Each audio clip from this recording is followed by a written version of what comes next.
welcome to the Love How Deep podcast with Brian and Heather Mayer.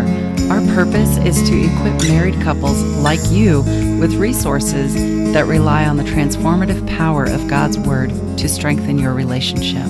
Welcome back to another episode of the Love How Deep podcast. We are so happy that you are here. And Heather, I don't know, we just love talking about marriage. And it's just, I think the podcast is probably our favorite thing to do, right? It is my favorite thing that we do. Because we're expressing some really cool things to you who are listening, but in some way, you and I are connecting and spending quality time together. So it's almost like that it's a old win-win. Cliched, killing two birds with one stone sort of thing. So and I think it's just our passion. We just want so much for all of you that are listening to this. You know, we want you to hear a little nugget that you're like, yeah, I can implement that in my marriage, and maybe you see some good positive results from it. We just love marriage. We love talking about it, and we know it's a lot of hard work. Yeah. It's the reason I don't have a garden is because it's a lot of hard work.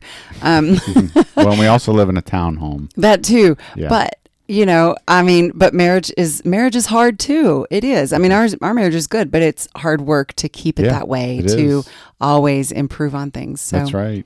And but I love it. It's good. Yeah. And one of the things that gets in the way of a good marriage is our emotional state. And we are emotional beings. We are actually three parts to our being. Yeah. That's how God created us. He created the physical body that we live in. He created our mind, which houses our thoughts and our emotions. Yeah. And then he created our soul, which is our spiritual being that moves on to heaven after we die. But we're going to focus today on that middle one that I mentioned. And this episode is called How to Handle Negative Emotions in Your Marriage. Yeah, because, that's a real thing. Again, it can come up for sure. And I think, in my practice as a counselor, that's my day job. That's me as Clark Kent, I suppose. I don't know if I'm Superman otherwise, but you're Superman. Yeah, right. So, but I think in addition to talking through from a biblical perspective, there'll probably be some things I can add, I'm sure, from a clinical perspective, so to speak. But again, this is not counseling. This does not take the place of counseling. Go get help if you need it. But I think this will be very helpful to you, hopefully, as you might be navigating some negative emotions. And I don't know, Heather, do you want anything else to say, or you want to kick us off? Yeah, I think that with the couples that we work with through the mentoring at church, we hear this a lot about the unhappiness, the depression, the negativity, all of those kinds of things that couples are experiencing, and it spirals out of control if you don't sort of get those things in check. And so I think that's our hope and our goal, that maybe you'll recognize some of these things and say, what does God's Word say about that? Or, what's something that I can do to sort of change that? Yeah. And one caveat I'll say real quickly is that, again, Heather and I, we truly believe that, again, we're all emotional creatures, and sometimes these things happen, and sometimes you'll run into people in your life that, think that this is easy, and, why are you feeling this way? Why are you acting this way? And some of these things are a process to change. And we recognize that and realize that. But hopefully, again, this will be helpful just listening to today's episode. Yeah. All right. So I'm going to kick us off on one of the things that emotions that we can experience in a marriage. And so my question is, do you ever feel unhappy or withdrawn in your marriage? Or for you personally, you're just unhappy for some reason. You are withdrawing from your spouse or your children or your friends even. And how does this affect your partner? I mean, I think that at one point we all probably go through feeling this way for one reason or another. It could be depression. It could be anxiety. It could be just one bad day after another. It could be that you're in a job that just wears you down. And when you come home, it's just, you just exude nothing but unhappiness, and you just want to withdraw from the world. Yeah. And I've seen a lot in my practice when I dig in a little bit more on people's childhoods. If something was going on growing up, there was some abuse or there was an alcoholic, parent. A lot of times people will tell me the way I found solace was I would withdraw into my room and I would just be as quiet as I could be. And I didn't want to stir anything up. Didn't want to make any waves. And then as you grow and get older, tend to maybe kind of do those same things. So that could be something that could also be happening. I think just, genetically, maybe there is depression in your family and it's just kind of, come on down the family tree, so to speak. And I don't say that to say, let's use that as an excuse or, as to be a victim. Right. Obviously we want to do something about that, but it could be that that's what has happened. Maybe there's some of that in your family tree. So, but again, lots of different reasons that might be happening. That withdrawal. It could be something that maybe your spouse is just overly aggressive and, and we'll talk about that in a little bit more in detail. But sometimes that can happen where then you take the passive sort of approach. Yeah. I think that as with everything, it can come down to communication.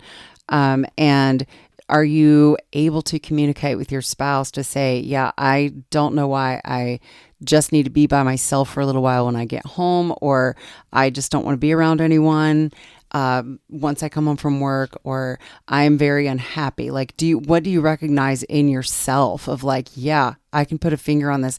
I just feel sad, depressed, unhappy. But have you looked to try to figure out what that reason is, why you're feeling that way? And so I think a conversation with your spouse of like, maybe your spouse can help you figure these things out, to dive a little bit deeper and put a name to what is it that's bringing about this unhappiness in you. It gives your spouse a little bit more of an understanding of you as a person, and can help them realize maybe some more things that you need or don't need.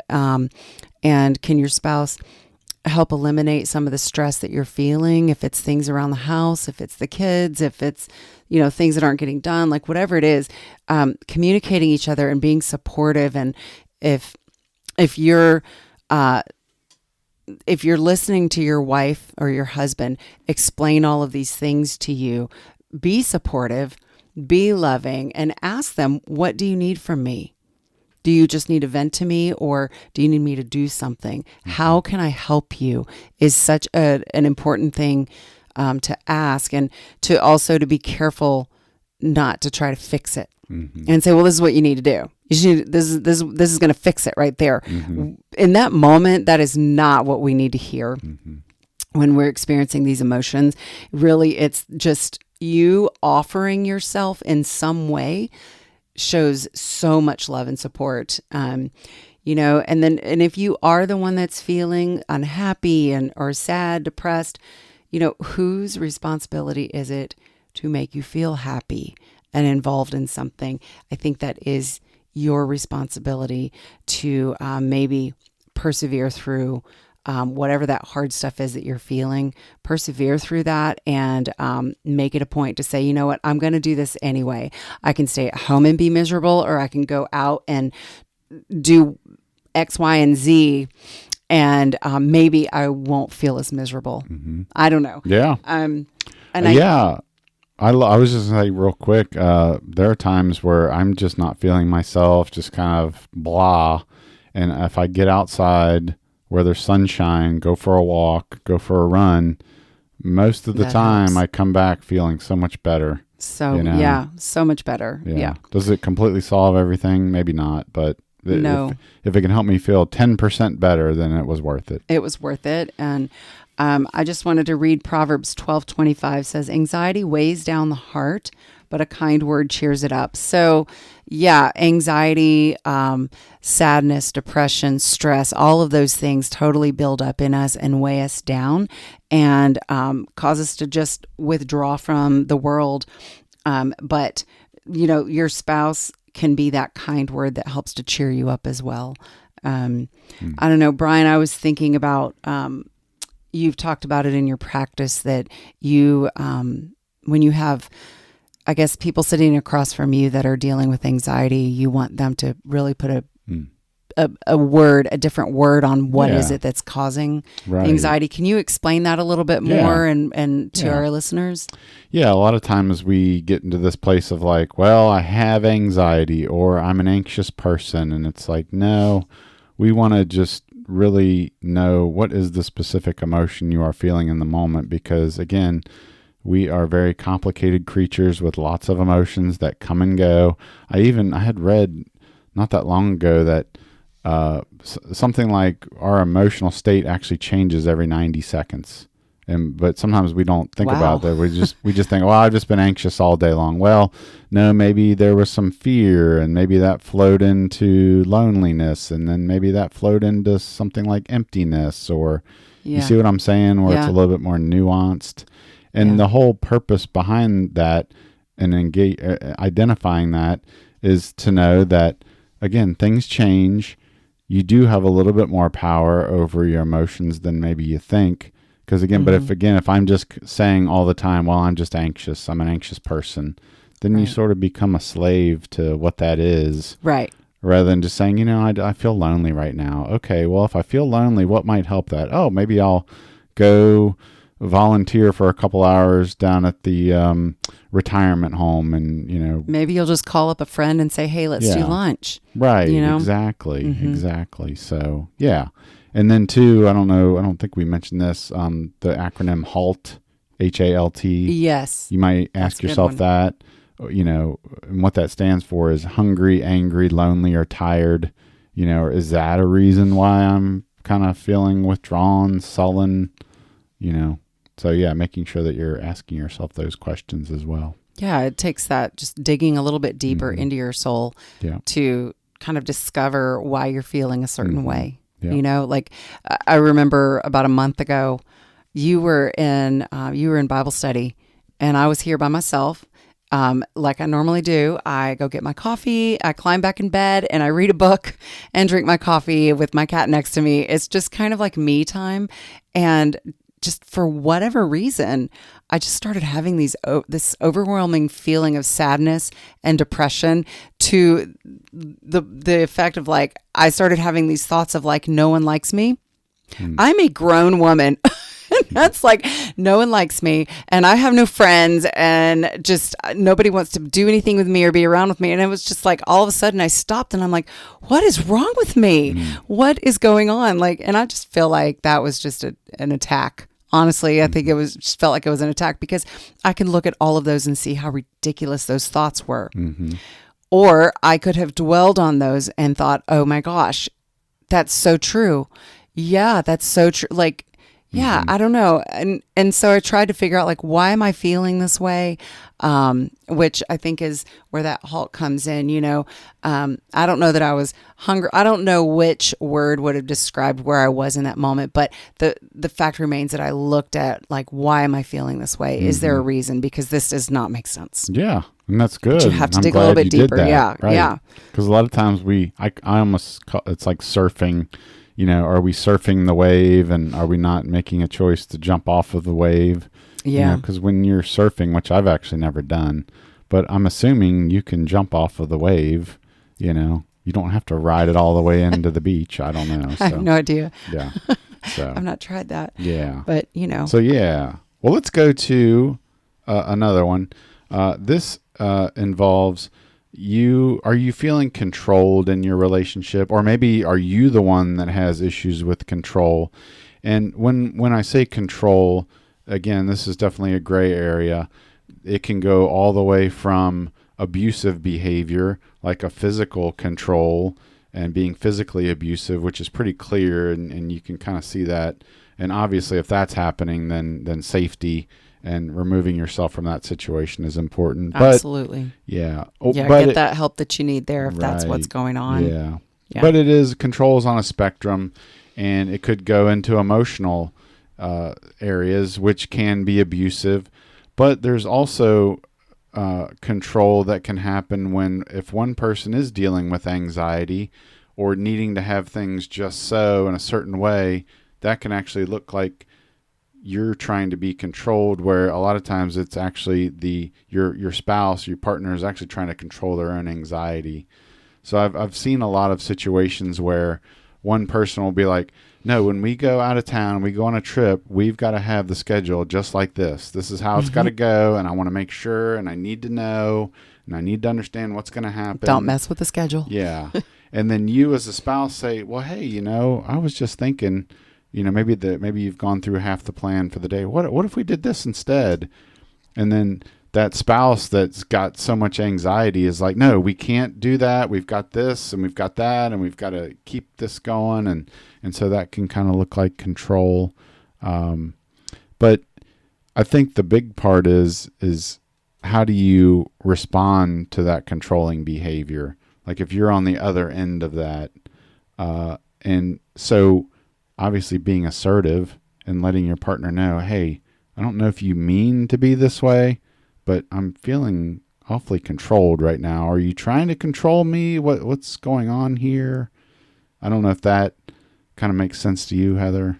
I think so. And I think that you just took it right back to communication. Yeah. And having a conversation, to bounce off of your example of, planning the trip, and we must do all of these things in this order, and just having that control there. And, when the other person says, hey, what about this? And it's shut down, there's no compromise there. And so that person does feel controlled, that what you say goes, and I get no say in this marriage, and this is not a 50-50 thing. Like, what's going on? And and I think it takes a conversation to talk about like what compromise might look like in your marriage. Yeah. Yeah.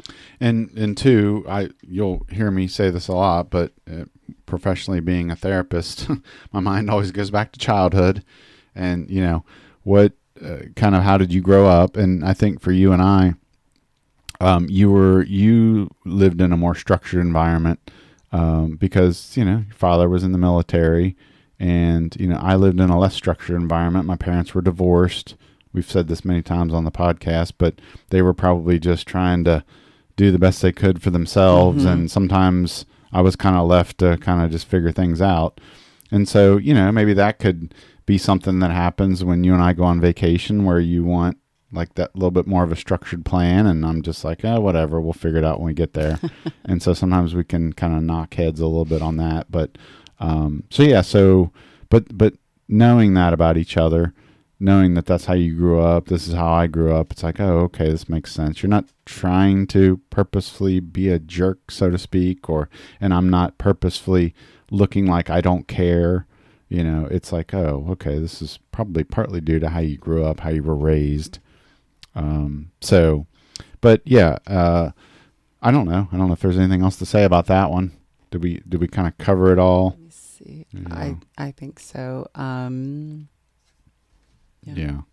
I mean, you might also ask yourself, if you are the one that is more assertive, the one that's more in control, so ask yourself that question that, is there something that scares you about not being in control? That could be helpful.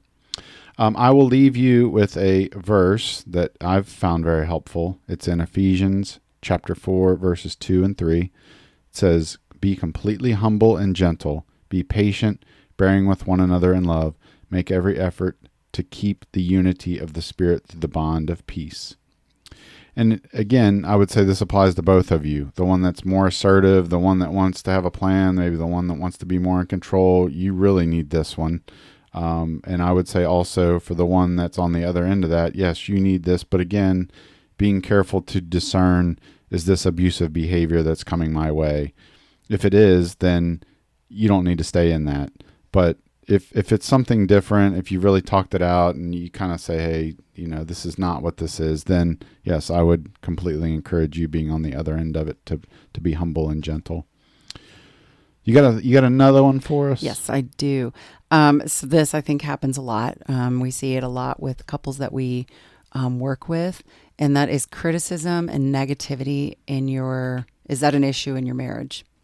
And sometimes we just feel so comfortable with our spouse and just feel like we can be who we are in front of them and say whatever we want to them because they're going to love you regardless of what you say or do, and we can just like let them have it. And really that tears your spouse down to constantly criticize them and be negative about everything. I think it just tears them down. It does. I don't even know how else to put that. Yeah. But their emotions are going to take them to a place of like, I'm not good enough.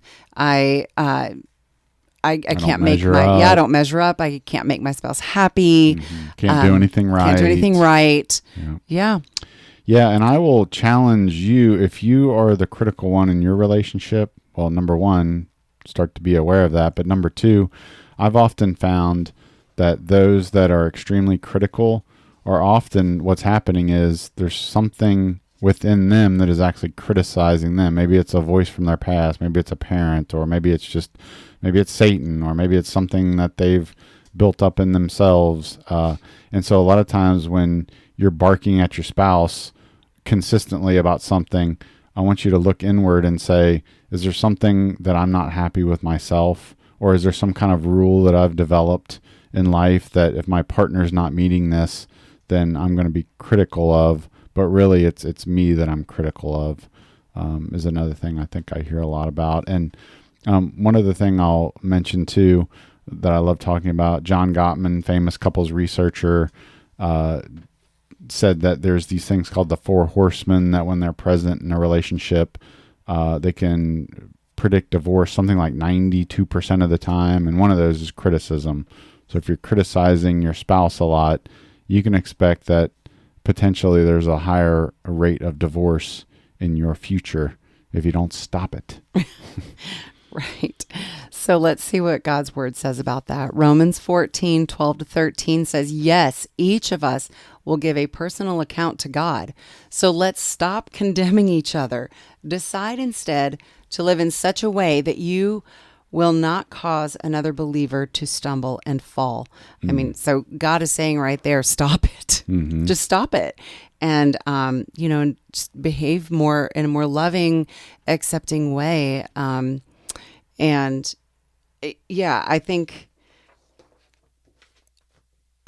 that, I don't know, sometimes there are people with personalities that they just kind of see the glass as half empty. It's not half full. It's just not even, it's almost empty, and that's just kind of the way they are. And so if that's you, think about when your spouse makes a suggestion about something to do, somewhere to go, a big purchase to make, or whatever it is. And do you immediately shoot it down? Do you have that negative kind of spirit of like, no, we're not doing that? I want you to think about that, because that can really just make your spouse stop the suggestions, stop dreaming or thinking of different things to add or subtract or do or not do or whatever within your marriage. I want you to think about that.